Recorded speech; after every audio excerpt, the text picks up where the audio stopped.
మంత్రి ఆనం సంచలన వ్యాఖ్యలు. అంతర్వేది రథాన్ని సముద్ర జలాల్లో కలిపేయాలని భావిస్తున్నట్లు వ్యాఖ్య. దీనిపై పోలీసులతో మాట్లాడుతున్నామని వెల్లడి. త్వరలో నిర్ణయం తీసుకుంటామని వ్యాఖ్య.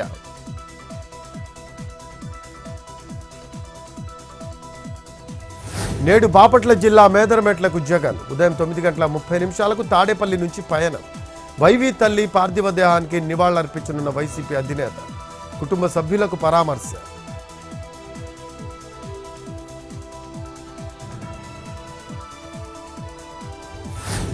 ఎన్టీఆర్ జిల్లా పెనుగంచిప్రోల్లో హైటెన్షన్. పోలీస్ స్టేషన్ సెంటర్లో ఇరు వర్గాల ఘర్షణ. ఒకరిపై ఒకరు రాళ్లు చెప్పులతో దాడి. పోలీసులకు గాయాలు.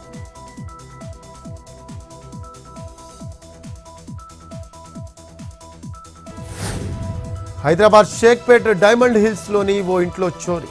34 తులాల బంగారం, 4.5 లక్షల నగదు, విదేశీ కరెన్సీ అపహరణ. సీసీ కెమెరాల హార్డ్ డిస్క్లను ఎత్తుకు వెళ్లిన దుండగులు. రంజాన్ మాసం కావడంతో బంధువుల ఇంటికి వెళ్లిన కుటుంబం.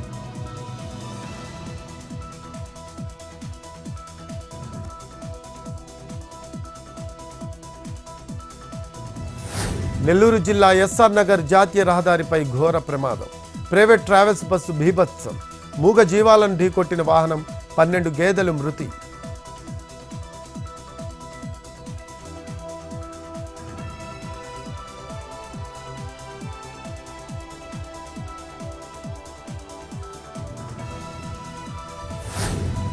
హైదరాబాద్లోని ఓయూ పరిధిలో అగ్ని ప్రమాదం. హబ్సీగూడ దగ్గర ఒక్కసారిగా చెలరేగిన మంటలు. కారులో ఉన్న వారిని కాపాడిన పోలీసులు.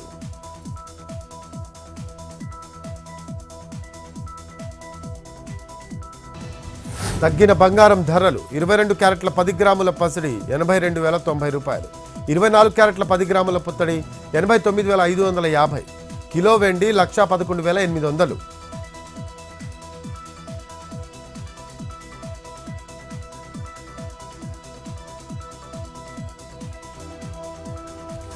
తెలంగాణలో సమ్మర్ సెగ. పలు ప్రాంతాల్లో 4 డిగ్రీలు పెరిగిన టెంపరేచర్స్. వడగాలులు వీచే అవకాశం. నిన్న ఆదిలాబాద్లో అత్యధికంగా 40.3 డిగ్రీలు నమోదు.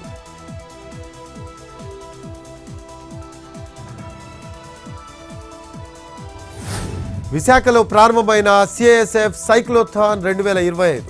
తీర ప్రాంత ప్రజలకు జాతీయ భద్రతపై అవగాహన. సైకిల్ యాత్ర చేస్తున్న ఇండస్ట్రియల్ సెక్యూరిటీ ఫోర్స్.